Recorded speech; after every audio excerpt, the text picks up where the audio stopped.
تو لہذا یہ جو حضور نے فرمایا ہے کہ ایک مسلمان کے دوسرے مسلمان پہ حقوق ہیں، ان میں سے ایک کیا ہے؟ جنازے کے اندر شامل ہونا، جنازہ پڑھنا اور جنازے کو کندھا دینا، 40 قدم تک ساتھ چلنا، یہ ساری چیزیں اس لیے رکھی ہیں تاکہ انسان جو ہے وہ اپنی قبر آخرت کو یاد رکھے، کو پتہ ہو کہ بھائی جیسے یہ کل چلتا پھرتا تھا، بات چیت کرتا تھا، آج یہ لیٹا ہوا ہے اور ختم ہو گیا، ایک وقت آئے گا کہ وہ میرا بھی وقت پورا ہو جائے گا، میں نے بھی اسی طرح سے چلے جانا ہے۔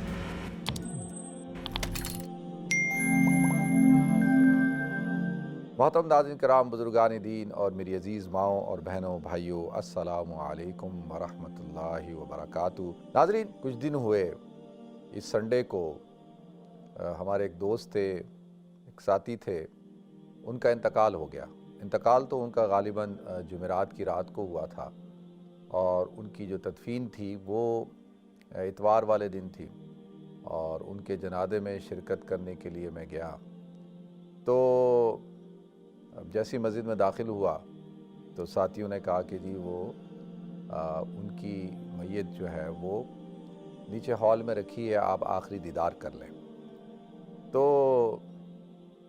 عام طور پر یعنی یہ آپ اس کو کہہ سکتے ہیں کہ میرا جو مزاج ہے، وہ میری جو طبیعت ہے، میں کوشش کرتا ہوں کہ جو ہمارے یہاں ایک رواج ہے نا کہ جی دیدار کر لیں میت کا، آخری دیدار کر لیں، تو اس سے میں اس کو اوائڈ کرتا ہوں۔ اور اس کی وجہ کیا ہے؟ وجہ یہ ہے کہ میں چاہتا ہوں کہ لوگوں کا جو ہنستا مسکراتا کھلکھلاتا جو چہرہ ہے وہ میری نگاہوں میں رہے اور میرے دل و دماغ میں رہے۔ جب بھی میں آنکھیں بند کروں، کسی فوت شدہ شخصیت کا تصور کروں، تو وہ ان کا وہی مسکراتا ہوا اور ہنستا ہوا چہرہ جو ہے وہ میرے سامنے ہو۔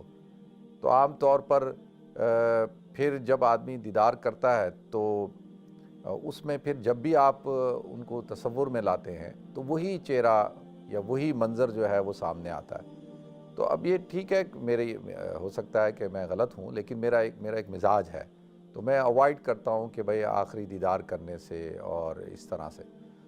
تو اچھا، اب یہ تصور یعنی میرا بنا کہاں سے، کیسے میرا یہ میری ایک عادت بن گئی یا میرا ایک مزاج بنا؟ زندگی میں ایسے مواقع ہوتے ہیں ناظرین کہ آپ کبھی جو ہے وہ اس چیز کو ناپسند بھی کرتے ہوں، لیکن آپ اوائڈ نہیں کر سکتے، آپ اس سے بچ نہیں سکتے۔ آپ کی چاہت ہو یا نہ ہو، آپ کہیں یار ابھی مجھے یہ کام نہیں کرنا، لیکن آپ کو کرنا پڑتا ہے۔ حالات ایسے ہوتے ہیں، کوئی ایسا تقاضا ہوتا ہے، وقت کا ایسا جبر ہوتا ہے کہ آپ اس کے آگے مجبور ہوتے ہیں۔ مثال کے طور پہ میرے والد محترم جب ان کا انتقال ہوا تو میں تقریباً 14 سال کا تھا۔ تو مجھے وہ منظر آج تک نہیں بھولتا کہ میں اور میرا بڑا بھائی اور ہمارے استاد حضرت مولانا جلیل صاحب، وہ ہم تینوں مل کر جو ہے وہ والد محترم کو غسل دے رہے ہیں۔ تو وہ منظر آج تک دماغ میں بیٹھا ہوا ہے، وہ دماغ سے نکلتا ہی نہیں ہے۔ یعنی جب بھی والد محترم کا تصور آتا ہے تو اور بھی بہت ساری چیزیں ہیں اور بھی بہت ساری باتیں ہیں، یادیں ہیں جو رہتی ہیں، لیکن ایک دم جو ہے وہ منظر سامنے آ جاتا ہے۔ پھر اس کے بعد ان کو کفن دینے کا، پھر اس کے بعد جو ہے وہ ان کی تدفین کا، یہ سارے مراحل جو ہے وہ دماغ میں نقش ہو کے رہ گئے۔ اسی طریقے سے جو ہے وہ میں نے جو ہے اپنی والدہ کو جب ان کا انتقال ہوا، پھر ان کے بعد جب ان کی تدفین ہوئی، وہ سارے مراحل ہیں وہ بھی دماغ میں نقش ہو جاتے ہیں۔ لیکن والدہ کا انتقال تو 2008 میں ہوا، تو والدہ کے ساتھ تو زندگی کے کئی سال گزارنے کا موقع ملا۔ تو اس کے ساتھ پھر اور بھی مواقع ہیں، جیسے چچا ہو گئے، ماموں ہو گئے، یہ ایسے رشتہ دار تھے کہ جن کے لیے آپ کو ان کو غسل بھی دینا پڑتا ہے، کفن بھی دینا پڑا، اور پھر جنازہ بھی پڑھایا۔ تو یہ ان حضرات کے جو آخری دیدار ہیں وہ دماغ میں نقش ہو جاتے ہیں، بالکل ایسے جو ہے وہ پھر آدمی ہٹائے تو نکلتے نہیں ہیں دماغ سے۔ تو یہ دوست جو تھے ماشاءاللہ کافی تعلق تھا، یعنی اس اعتبار سے مسجد میں میرے پیچھے نماز پڑھتے تھے، اکثر گپ شپ ہوتی تھی، بات چیت کرتے تھے، اپنے مسائل ڈسکس کرتے تھے، یا کوئی اور جو ایشوز ہوتے ہیں آج کل جیسے دنیا کے حالات۔ تو ان کا انتقال ہوا۔ تو جب میں گیا تو میں نے سب لوگ کھڑے تھے، میں بھی کھڑا ہو گیا، میں نے ان کا دیدار کیا، تو یقین جانیے ایسا لگ رہا تھا جیسے وہ بندہ جو ہے پرسکون نیند سو رہا ہے، جیسے کہ اللہ کے رسول صلی اللہ علیہ وسلم نے ارشاد فرمایا نم کنومت العروس، کہ یعنی جب ایک نیک انسان، ایک متقی انسان انتقال کر جاتا ہے تو حدیث میں آتا ہے کہ فرشتے کہتے ہیں نم کنومت العروس، کہ تم ایسے سو جاؤ جیسے کہ ایک نئی نویلی دلہن سوتی ہے۔ تو لہذا اتنے سکون کے ساتھ سوتی ہے نا، وہ اسی رات سکون سے سوتی ہے، اس سے پہلے بھی وہ سوتی تھی، ایسا نہیں کہ نہیں سوتی تھی، اور علماء نے کہا ہے کہ وہ تو اس رات سوتی کہاں ہے، لیکن جب سوتی ہے تو وہ نیند اس کو ملتی ہے، وہ سکون ملتا ہے جو اس سے پہلے کسی رات میں اس کو نہیں ملا ہوتا۔ تو اب جو یہ سویا ہے ایسے جیسے کہ نئی نویلی دلہن سو رہی ہے۔ تو اس وقت کے اندر پورا ایک دماغ میں ایک نقشہ چل پڑتا ہے۔ اسی لیے تو اللہ کے رسول صلی اللہ علیہ وسلم نے ارشاد فرمایا کہ دیکھو تم قبروں کی زیارت کرو، تم جو ہے وہ لوگوں کے جنازوں میں شرکت کرو، جنازے میں شرکت کرنے کا ثواب دیکھیں ایک احد پہاڑ جتنا سونا صدقہ کرنے کا ثواب ملتا ہے۔ اسی طریقے سے تدفین کرنے کے لیے جائیں اور یعنی پورے مراحل میں آپ شامل رہیں تو اتنا ہی یعنی ایک اور احد پہاڑ سونا بقدر صدقہ کرنے کا ثواب ملتا ہے۔ تو لہذا یہ جو حضور نے فرمایا کہ ایک مسلمان کے دوسرے مسلمان پہ حقوق ہیں، ان میں سے ایک کیا ہے، جنازے کے اندر شامل ہونا اور جنازے کو جنازہ پڑھنا اور جنازے کو کندھا دینا، 40 قدم تک ساتھ چلنا، یہ ساری چیزیں اس لیے رکھی ہیں تاکہ انسان جو ہے وہ اپنی قبر آخرت کو یاد رکھے، اس کو پتہ ہو کہ بھائی جیسے یہ کل چلتا پھرتا تھا، بات چیت کرتا تھا، آج یہ لیٹا ہوا ہے اور ختم ہو گیا، اس کا دنیا کے اندر جو وقت تھا وہ پورا ہو چکا، اسی طرح ایک وقت آئے گا کہ وہ میرا بھی وقت پورا ہو جائے گا، میں نے بھی اسی طرح سے چلے جانا ہے، اور میرا بھی نام جو ہے وہ پھر یہی ہوگا کہ یہ میت وہاں رکھی ہے، میت یہاں رکھی ہے، میت کی تدفین ہو گئی ہے، میت کو اٹھاؤ، جنازے کو اٹھاؤ، جنازہ تیار ہے۔ تو سب سے پہلے جو چیز انتقال کے بعد ہم سے لے لی جاتی ہے وہ تو ہمارا نام ہے، یعنی ہم تو نام سے بھی نہیں پکارتے۔ تو لہذا ناظرین تو عرض یہ کرنا ہے کہ انسان کی ساری جد و جہد، ساری محنت اور ساری جو کوششیں ہیں وہ کیا ہیں، وہ ساری کہ وہ اس دنیا کو بہتر کرنا چاہتا ہے اور وہ چاہتا ہے کہ دنیا اس کی بہتر ہو جائے۔ اور آپ یہ دیکھیں کہ اس وقت میں اگر یہ کہوں کہ چاہے دنیا دار لوگ ہوں، دیندار لوگ ہوں، سارے ہم سب اس میں شامل ہیں۔ وہ تو اللہ کا ولی ہے جو اس دوڑ میں شامل نہیں، لیکن سارے اس دوڑ میں شامل ہیں۔ وہ کیا ہے کہ دنیا کے پیچھے، مال کمانے کے پیچھے دھن ہے، ایک دھن کے اندر لگے ہوئے سوار ہے کہ بھئی جو ہے زیادہ سے زیادہ پیسہ کمائیں، زیادہ سے زیادہ جو ہے وہ دنیا کو سمیٹ لیں، ہماری دنیا بہتر ہو جائے۔ آپ دیکھ لیں کتنے ہم سب، تو میں اس وقت کھڑا سوچ رہا تھا کہ کتنی میں کیونکہ جانتا تھا ان کو، ان کے مسائل کو بھی جانتا تھا، ان کے حالات کو بھی جانتا تھا، تو ایک بندہ لڑتے لڑتے لڑتے لڑتے یعنی آخری وقت تک جو ہے اپنی دنیا کی کو ٹھیک کرتے ہوئے، ابھی پچھلے دنوں جب یہ کرونا آیا اور اس کی وجہ سے ان کی جاب چلی گئی تو بہت زیادہ پریشان، اتنا پریشان کہ ہر وقت بس بہت پریشان۔ تو عرض یہ کرنی ہے کہ انسان جو ہے، قرآن کہتا ہے الہاکم التکاثر، کہ تمہیں کثرت نے ہلاکت میں ڈال دیا۔ اب یہ کثرت کیا چیز ہے ناظرین؟ یہ علماء نے کہا ہے کہ یہ مال کی جمع کرنے کی کثرت ہے، کہ اس نے تمہیں ہلاکت میں ڈال دیا ہے، اور تم جو ہے وہ کدھر ہو، حتیٰ زرتم المقابر، یہاں تک کہ تم جو ہے کدھر پہنچ چکے، تم جو ہے وہ تم نے قبروں کی زیارت کر لی، یعنی قبروں تک پہنچ چکے، تم نے اپنی قبر کو دیکھ لیا۔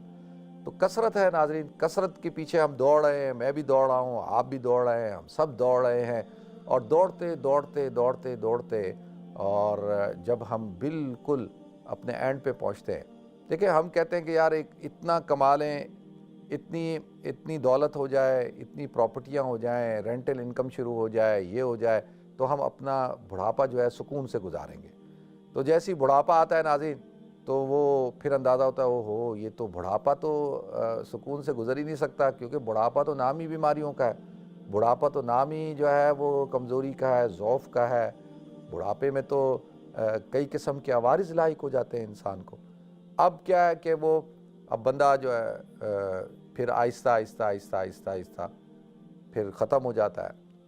پوری اتنی بڑی امپائر کھڑی کی ہوتی ہے اس نے، بڑی بڑی جائیدادیں کھڑی کی ہوتی ہیں، بڑا نام بنایا ہوتا ہے۔ ابھی پچھلے دنوں ایک دم ایک خبر پوری دنیا کے اندر ایک سیکنڈ کے اندر پھیلی، سیکنڈوں کے اندر، اور کیا کہ جی وہ جو آسٹریلین کرکٹر ہے شیم وارن، اس کا انتقال ہو گیا جی۔ اور کیسے یہ خبر جو ہے پوری دنیا میں پھیلی، اور لوگ جو ہے وہ ڈسکس کر رہے ہیں کہ بھئی ایسا کیا تھا، کیا ہوا، کیا نہیں ہوا، اور کیوں ہوا۔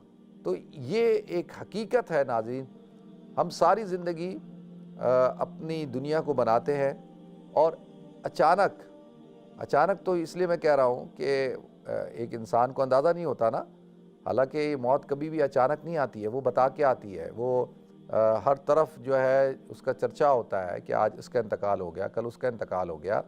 دیکھیں جو پولیٹیشنز ہیں ان کے لیے جی عبد الرحمن ملک صاحب پچھلے دنوں ان کا انتقال ہوا، تو کیا جتنے پولیٹیشنز ہیں ان کو یہ پیغام نہیں گیا کہ کتنا طاقتور آدمی، اور ایک زمانے میں اس کا طوطی بولتا تھا، وزیر داخلہ تھا، اور کیسی اس کی شخصیت تھی، اور جو ہے وہ، لیکن موت نے اس کو بھی بے بس کر دیا، موت کے آگے وہ بھی لاچار تھا۔ تو ایک پیغام گیا نا سب کو۔ اسی طرح سے دنیا اسپورٹس کے لوگ ہیں، وہ کہتے ہیں جی ہم بڑے فٹ ہوتے ہیں، ہم تو بڑے ایکسرسائز کرتے ہیں، ہم تو ہمارے جو فٹنس لیول ہے بہت ہائی ہے، تو ان کے لیے پیغام ہو گیا کہ بھئی شیم وارن جیسا بندہ جو ہے اتنی یعنی کوئی اتنی زیادہ عمر تو نہیں تھی، میرے خیال میں کوئی 55 یا 56 ہوگی، اتنی عمر ہوگی اس کی، یا 54 55 ہوگی، تو اتنی زیادہ ایج تو نہیں ہے اس کی۔ تو اس نے ان ساری جو اسپورٹس پرسنالٹیز ہیں ان کو یہ پیغام دے دیا کہ آپ کے پاس کتنا ہی پیسہ کیوں نہ ہو، کتنی ہی شہرت کیوں نہ ہو، آپ کتنے ہی طاقتور کیوں نہ ہو، آپ کتنے ہی پاپولر کیوں نہ ہو، آپ لیکن موت نے جب موت کا وقت آئے گا اس نے آپ کو چھوڑنا نہیں ہے۔ تو لہذا ناظرین ہم کیا کرتے ہیں، ہم اپنی دنیا کو بنانے کے لیے اپنی آخرت کو خراب کرتے ہیں، اور ہماری آخرت جو ہے جو ہمیشہ ہمیشہ کی ہے اور جس میں ہمیں ہمیشہ ہمیشہ رہنا ہے، تو یہ بڑا ہم یقین جانیے یہ جو سودا ہم کرتے ہیں نا، یہ جو ہم نے تجارت کی ہے، یہ تجارت بڑی خطرناک تجارت ہے۔ تو اللہ تعالیٰ انبیاء کے ذریعے سے، اللہ تعالیٰ نے قرآن کے ذریعے سے رہنمائی کی ہے ہماری، جگہ جگہ پہ اللہ تعالیٰ نے جو ہے اس بات کو بیان کیا ہے کہ دیکھو والآخرۃ خیر و ابقیٰ، کہ آخرت بہتر بھی ہے اور ابقیٰ قائم رہنے والی بھی ہے۔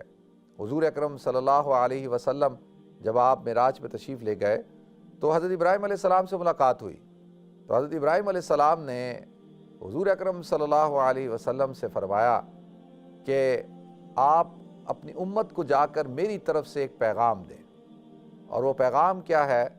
وہ پیغام یہ ہے کہ ان الجنت ارضھا طیب، کہ اس کی جو جنت ہے، اس کی جو زمین ہے وہ بہت اچھی ہے، وہ ماء عذب، اور اس کا جو پانی ہے وہ بڑا میٹھا اور شیرین ہے۔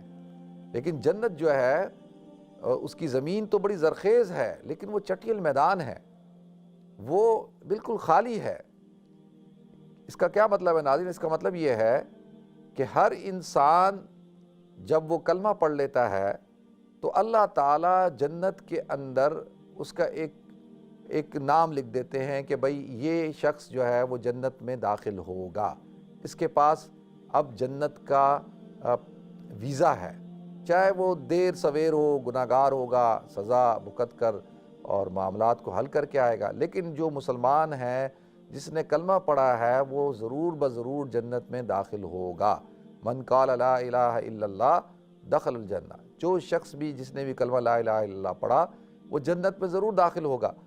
اب جنت کا ویزا، جنت کی جو لسٹ ہے جنتیوں کی، اس میں ہمارا نام لکھ دیا گیا، ٹھیک ہے جی، لیکن اب وہ جنت کیسی ہوگی، اس کے اندر کیا کون سا محل ہوگا، کون سی نہریں ہوں گی، اور جنت کتنی مزین ہوگی، کتنی آراستہ ہوگی۔ دیکھیں ایک انسان ہے، یہاں تو یہ رواج نہیں ہے، یہاں پہ تو لوگ پرانا مکان خریدتے ہیں پھر اس کو بناتے ہیں۔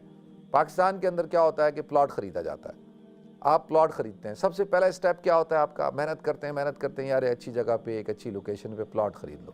آپ پلاٹ خریدتے ہیں، وہ پلاٹ بالکل کیا ہوتا ہے؟ بالکل اس کے اوپر کوئی چیز نہیں ہوتی. پھر آپ ایک نقشہ بنواتے ہیں کہ یار نقشہ بنواؤ اس کا، اور پھر وہ آرکیٹیکٹ کو بلاتے ہیں، انجینئر کو بلاتے ہیں، اور اس کے اندر آپ کہتے ہیں یار مجھے سٹنگ روم یہاں چاہیے، مجھے کچن یہاں چاہیے، مجھے میرا بیڈ روم ایسا ہو، میرا باتھ روم ایسا ہو، میری بیلکنی ایسی ہو، گارڈن ایسا ہو، گیسٹ روم ایسا ہو، اسٹاف روم ایسا ہو، یہ ساری چیزیں نا، پورچ ایسا ہو. ہم سارا ایک ڈیزائن کر رہے ہوتے ہیں، سوچ رہے ہوتے ہیں. اب آپ سوچ رہے ہیں، اور سوچنے کے بعد پھر آپ محنت کرتے ہیں، پھر پیسہ خرچ کرتے ہیں، پھر آپ جو ہے ٹھیکیدار کو ٹھیکہ دیتے ہیں، کانٹریکٹر آتا ہے، اور پھر جو ہے جس طریقے سے آپ نے سوچا ہوتا ہے اس طریقے سے جو ہے وہ آپ کا گھر بننا شروع ہو جاتا ہے. پھر جب وہ گھر بن جاتا ہے ناظرین، تو گھر کے اندر جو ہے وہ ابھی کوئی فرنیچر نہیں ہے، کسی قسم کا کوئی صوفہ سیٹ، بیڈ روم نہیں ہے، کچھ بھی نہیں ہے. پھر آپ پلان کرتے ہیں کہ جی میں نے صوفہ سیٹ لینا ہے، کون سا لینا ہے، میرا فرنیچر کیسا ہوگا، یہ ساری چیزیں نا. پھر اس کے بعد دیواروں پہ سینریاں کون سی لگائیں گے، کون سی جو ہے وہ لائٹیں کون سی لگائی جائیں گی، ٹائلیں کون سی لگائی، یہ ساری چیزیں. تو ایک وقت آتا ہے کہ وہ گھر آپ کا تیار ہو جاتا ہے بالکل، اور مزین ہوتا ہے، آراستہ ہوتا ہے، ڈیکوریٹڈ ہوتا ہے، اور آپ انٹیریئر ڈیزائنر کو بلاتے ہیں، آپ کیا کچھ کرتے ہیں نا، تو پھر جا کے وہ ایک گھر جو ہے وہ آپ کا تیار ہوتا ہے. تو اسی طریقے سے ناظرین، جو جنت ہے نا، اس کے اندر بھی سب سے پہلے آپ نے کلمہ پڑھا، آپ کا نام لکھ دیا گیا، پھر آپ نے اعمال کرنا شروع کیے، آپ کو اب جنت کے اندر زمین الاٹ ہونا شروع ہو جاتی ہے. حدیث میں آتا ہے کہ جو شخص ایک دفعہ سبحان اللہ پڑھتا ہے تو اللہ رب العزت جنت کے اندر ایک درخت لگاتے ہیں کہ اس درخت کے نیچے عربی النسل کا گھوڑا 500 سال تک دوڑتا رہے نا، تو اس درخت کا سایہ ختم نہیں ہوگا. تو اب آپ بتائیں کہ ایک دفعہ سبحان اللہ کہنے سے اللہ تعالیٰ جنت میں آپ کے لیے درخت لگا دیتے ہیں. یہ ایسی ہے جیسے آپ کے گھر کا جو کوٹ یارڈ ہے، یا آپ کا جو ایمٹی پلاٹ ہے، آپ اس میں گارڈن بنانا چاہتے ہیں، تو آپ اس میں مختلف پھول لگاتے ہیں، مختلف قسم کی جو ہے شجر لگاتے ہیں، آپ پلانٹس لگاتے ہیں. کیوں؟ پھر وہ جو ہے وہ اس کو تیار کرتے ہیں. اسی طریقے سے اب جنت کے اندر جو آپ اعمال کرتے جائیں گے، جیسے جیسے آپ اعمال کرتے جاتے، جیسے حدیث میں آتا ہے کہ جو شخص جو ہے مسجد کو تعمیر کرتا ہے، یا مسجد کو تعمیر کرنے کے اندر حصہ لیتا ہے، تو اللہ تعالیٰ جنت کے اندر اس کے لیے ایک محل بنا دیتے ہیں. اب بتائیں، جنت کے اندر ایک محل بن گیا، مسجد کو تعمیر کیا یا مسجد کو تعمیر کرنے کے لیے. تو میں عرض کر رہا ہوں کہ جو آپ کی جو اعمال ہیں، یہ اعمال آپ کی جنت کو آراستہ کرتے ہیں، مزین کرتے ہیں. آپ کے جنت کے اندر جو ایمٹی پلاٹ ہے، اس پلاٹ کے اوپر جو ہے وہ درخت لگاتے ہیں، اور جو ہے وہ محلات بنتے ہیں، اس کے اندر جو ہے نہریں جاری ہوتی ہیں. تو یہ حضرت ابراہیم علیہ السلام حضور اکرم صلی اللہ علیہ وسلم سے ارشاد فرماتے ہیں کہ آپ اپنی امت کو یہ پیغام دیں کہ جنت جو ہے وہ ایک چٹیل میدان ہے، اور جو اعمال تم کرو گے وہی اعمال جنت کے اندر تمہاری اس کو مزین کرنے کا سبب بنیں گے. تمہاری جنت جو ہے اس سے مزین ہوگی، اس سے آراستہ ہوگی، ڈیکوریٹ ہوگی. تو لہذا ناظرین، اب کیا قرآن کہتا ہے، وَالْآخِرَةُ خَيْرٌ وَأَبْقَىٰ، کہ آخرت جو ہے وہ کیا ہے، وہ بہتر بھی ہے، اور اب کا قائم رہنے والی بھی ہے. دنیا کے اندر دیکھیں کہ انسان بڑی امپائر کھڑی کرتا ہے، کتنی جائیدادیں بناتا ہے، بڑا محل بناتا ہے، لیکن کیسے موت کے ساتھ سب کچھ چھوڑ دیتا ہے. یعنی ایسے جیسے کہ وہ کہتے ہیں کہ جب انسان جی رہا ہوتا ہے تو ایسا لگتا ہے جیسے اس نے مرنا ہی نہیں ہے، یعنی مرے گا ہی نہیں، ایسے جی رہا ہوتا ہے. لیکن جب مرتا ہے تو ایسا لگتا ہے جیسے کبھی جیا ہی نہیں تھا. ہمارے ایک انکل ہیں، آنٹی ہمارے ساتھ گئی تھی مسجد اقصیٰ، تو انکل سے میری بات ہو رہی تھی جب آنٹی کا انتقال ہو گیا. تو انہوں نے کہا کہ میں جب اپنے گھر کو دیکھتا ہوں تو تمہاری آنٹی نے یہ گھر کتنی محبتوں اور چاہتوں کے ساتھ اس کو آراستہ کیا، مزین کیا، ڈیکوریٹ کیا. ابھی ریسنٹلی جو ہے وہ نیا کچن بنایا اور ایک ایک چیز بنائی. اور جس وقت اس کو کیا اس بات کا اندازہ تھا کہ یہ سب کچھ کرنے کے بعد وہ تھوڑے سے عرصے بعد چلی جائے گی. اگر اس کو اندازہ ہوتا، اگر اس کو یہ بات پتہ ہوتی کہ وہ تو یہ ساری یہ چیزیں جو ہے، یعنی انہوں نے ابھی ریسنٹلی گھر جو ہے ری ڈیکوریٹ کیا تھا، تو اگر اس کو پتہ ہوتا تو وہ تو کبھی بھی یہ نہ کرتی، وہ تو کہتی بھائی میں نے تو رہنا ہی نہیں ہے، میں تو ابھی کچھ عرصے بعد چلی جاؤں گی، میرا تو انتقال ہو جائے گا، تو مجھے کیا ضرورت پڑی ہے۔ لہذا ناظرین، انسان جو ہے وہ، کیونکہ انسان کا مطلب ہی کیا ہے؟ بھولنے والا۔ ہم والآخرۃ خیر و ابقیٰ، اللہ کہتا ہے آخرت بہتر ہے، قائم رہنے والی ہے، لیکن تم کیا کرتے ہو، ہم کیا کرتے ہیں؟ بل تؤثرون الحیات الدنیا، اور کیا؟ بل تؤثرون الحیات الدنیا والآخرۃ خیر و ابقیٰ، کہ تم دنیا کی زندگی کو ترجیح دیتے ہو آخرت کی زندگی پر۔ کیوں؟ کہ آخرت جو ہے وہ تو پوشیدہ ہے نا، وہ تو ابھی ہمیں نظر نہیں آ رہی، لیکن ناظرین ایک عقل مند آدمی کے لیے یہ پیغام جو ہے نظر آتا ہے کہ یار یہ شخص کل تک چلتا پھرتا تھا اور بالکل ٹھیک تھا اور اتنی عمر بھی نہیں تھی، تھوڑے سے عرصے میں یہ بیمار ہوتا ہے، پتہ چلتا ہے کہ اس کو ہارٹ کی پرابلم ہے، پھر جو ہے وہ چلتے چلتے کچھ ہی عرصے میں یہ انتقال کر جاتا ہے۔ تو کیا یہ جو موت ہے وہ یہ موت اسی کے لیے ہے؟ یعنی اسی نے مرنا ہے؟ کیا اس کی جگہ آج یہ ہے تو کل میں ہوں گا؟ تو یہ ایک حقیقت ہے۔ اللہ کہتا ہے الہاکم التکاثر حتی زرتم المقابر، کہ تم جو ہے جب تک قبر میں انسان پہنچ جاتا ہے، پھر اللہ تعالیٰ جو ہے وہ کہتے ہیں کلا سوف تعلمون، ان قریب، ہرگز نہیں، ان قریب تم جان لوگے، پہچان لوگے۔ یہ جو امور غیوبات ہے، آخرت کو اللہ تعالیٰ نے غیب میں رکھا ہوا ہے، چھپایا ہوا ہے، یعنی بظاہر تو نظر نہیں آتی نا آخرت، بھئی ہم اپنی آنکھوں سے تو نہیں دیکھ سکتے، لیکن اللہ کے رسول صلی اللہ علیہ وسلم نے قرآن پاک میں اللہ تعالیٰ نے آخرت کو کھول کر بیان کر دیا۔ مومن کہتے ہی اسے ہیں الذین یؤمنون بالغیب، جو غیب پر ایمان لاتا ہے۔ تو کلا سوف تعلمون ثم کلا سوف تعلمون، تم ان قریب جان لو گے، کلا لو تعلمون علم الیقین لترون الجحیم ثم لترونها عین الیقین۔ اللہ کہتا ہے کہ تمہیں عین الیقین حاصل ہو جائے گا، تم اپنی آنکھوں سے دیکھو گے۔ وہ کہتے ہیں بند کی میں نے آنکھیں تو میری کھل گئیں آنکھیں، کیا تم کو بتاؤں مجھے کیا کیا نظر آیا؟ تو انسان کی جب آنکھیں بند ہوتی ہیں تو حقیقتاً اس کی آنکھیں کھل جاتی ہیں۔ پھر غیب کا عالم جو ابھی پوشیدہ ہے، جو اس دنیاوی آنکھ سے ہم نہیں دیکھ سکتے، لیکن جیسے ہی ہماری روح ہمارے جسم سے جدا ہوتی ہے تو ہمیں وہ کچھ نظر آتا ہے جس کو اس وقت ہم بیان نہیں کر سکتے۔ اللہ تعالیٰ سارے پردے کھول دیتا ہے۔ الذین یؤمنون بالغیب، تو اصل کیا ہے؟ مومن تو وہ ہے جو غیب پر ایمان رہتا ہے۔ لیکن کیا ناظرین، بل تؤثرون الحیات الدنیا، اللہ تعالیٰ کہتا ہے کہ تم پھر بھی دنیا کی زندگی کو ترجیح دیتے ہو۔ تمہارے سامنے لوگ بڑے بڑے بادشاہ، بڑے بڑے حکمران اور بڑے بڑے جنرل، بڑے بڑے بزنس مین، طاقتور لوگ جو ہے وہ اس دنیا سے چلے گئے اور اپنی پوری جاگیروں کو، اپنی امپائرز کو، اپنی بادشاہتوں کو، اپنی سلطنتوں کو، اپنے سونے چاندی کے زیورات، انبار، اپنے بینک بیلنس کو، اپنی تمام کی تمام دنیاوی چیزوں کو پیچھے چھوڑ کے چلے جاتے ہیں، اور یہ چیزیں ان کو مرنے کے بعد فائدہ نہیں پہنچاتی۔ تو لہذا ناظرین، عقل مند آدمی کون ہے؟ الکیس من دان نفسہ وعمل لما بعد الموت، کہ عقل مند آدمی حدیث میں آتا ہے کہ وہ ہے جو الکیس من دان نفسہ وعمل لما بعد الموت، جو اپنے آپ کو پہچانے، اپنی زندگی کو پہچانے، اپنے مقصد کو پہچانے، اور وعمل لما بعد الموت، اور عمل کرے موت کے بعد کی زندگی کے لیے۔ اس کا مطلب ہرگز یہ نہیں ہے ناظرین کہ انسان جو ہے دنیا کو جو ہے وہ چھوڑ دے اور کاروبار چھوڑ دے، انسان گھر بار چھوڑ دے، اپنے خاندان کو چھوڑ دے، ایسا نہیں ہے۔ اپنی ترجیحات کو بدل دے بس۔ ترجیح کیا ہو؟ ترجیح آخرت ہونی چاہیے۔ یہ سب چیزیں آخرت کی طرف لے جانے والی ہیں اور معاون ہیں، مددگار ہیں۔ تو اللہ تعالیٰ مجھے بھی توفیق دے جی، آپ سب حضرات کو توفیق دے عمل کرنے کی۔ وآخر دعوانا الحمدللہ رب العالمین۔